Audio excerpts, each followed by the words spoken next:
Marami ang nagtatanong hinggil sa nangyari sa restaurant ni Matteo Guidicelli. Nitong nakaraang linggo ng hapon, February 8, 2026, isang SUV ang bumangga sa alfresco outdoor dining area ng Italian restaurant na pag-aari ng pamilya ni Matteo Guidicelli, ang The Gianni Cucina Italiana sa Westgate, Molito, Alabang, Muntinlupa City.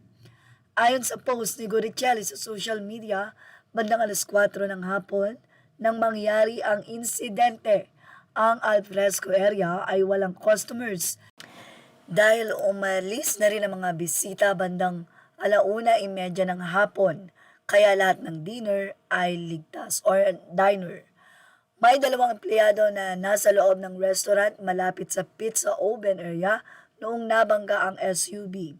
Sila ay agad dinala sa ospital para sa medical checks, ngunit wala namang seryosong nangyari at pinsala at ayon kay Mateo, okay na nga ang kanyang dalawang staff.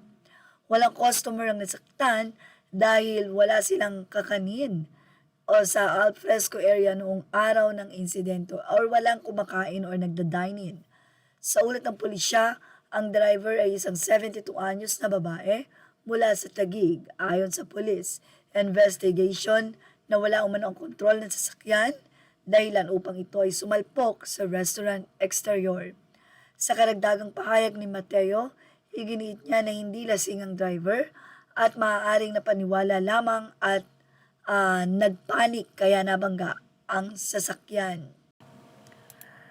Nasira ang labas ng alfresco dining area ng The Gianni, kabilang ang mga mesa, upuan at isang bahagi ng exterior. Ang interior naman ng dining area ng restaurant ay mananatiling bukas at operational, habang ang alfresco section ay pansamantalang isinara para sa safety inspection at pag-aayos.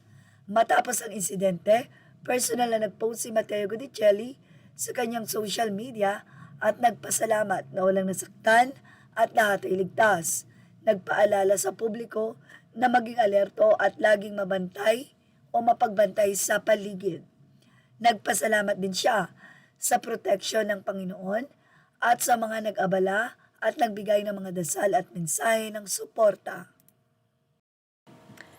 Si Mateo mismo ang nag-post nito sa social media ng mga photos, video, tour ng area at ginamit niya ito bilang lesson sa lahat na maging alerto at aware sa paligid dahil it can happen to anybody.